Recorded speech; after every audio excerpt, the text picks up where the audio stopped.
பல கோடிகள் சொத்து இருக்கும்போது எல்லாருமே வருவாங்க. ஒருத்தனுக்கு ஒரு கஷ்டம் இருக்கும்போது ஒரே ஒரு நண்பன் அப்படின்னா அந்த நண்பன் நட்பு என்னோட கானா வினோத் தான். நான் சம்பாதிச்ச மிகப்பெரிய சொத்து கானா வினோத்.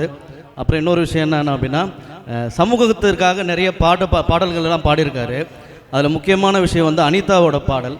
அனிதா பாடல் பாடினப்போ தான் எனக்கு முதல் முறையாக கானா வினோத்தை நான் வீட்டுக்கு கூப்பிட்டு ஒரு தங்க மோதிரம் ஒன்று போட்டேன். அன்றைக்கி நான் போட்ட தங்க மோதிரம் எனக்கு இவ்வளோ பெரிய சொத்து எனக்கு வந்து கிடச்சிருக்கு.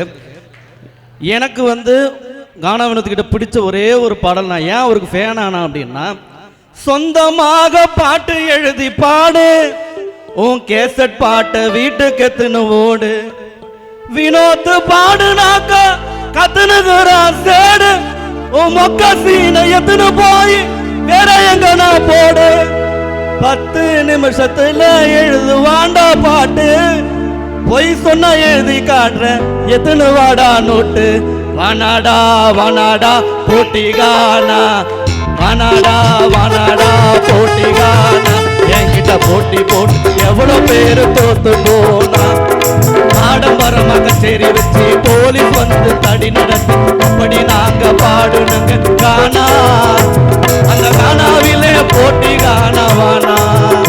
எனக்கே பாட தெரியாது, என்னை பாட வச்ச ஒரே ஒரு இசையமைப்பாளர் கானா வினோத் தான். எனக்கு ரொம்ப என்ன சொல்றது அப்படின்னா, என் லைஃப்ல வந்து ஒரே ஒரு ஆசை, நான் வந்து என்ன சொல்றதுன்னு எனக்கு உண்மையாக புரியல. கானா வினோத்ன்ற ஒரு நல்ல நண்பன் யாருக்கெல்லாம் கிடைப்பானு தெரியாது. எனக்கு கிடைச்சது வந்து இறைவன் கொடுத்த வரம், இயற்கை கொடுத்த வரம். ரொம்ப நன்றி. இங்கே வந்திருக்க எல்லாருக்கும், என்னோட அன்பர்கள் நண்பர்கள், இந்த மாதிரி அன்பை வந்து வேற எந்த இடத்துலையும் பார்க்க முடியாது. இவங்க எல்லார்கிட்டையும் கானா வினோத் இருக்கிறான். ரொம்ப நன்றி.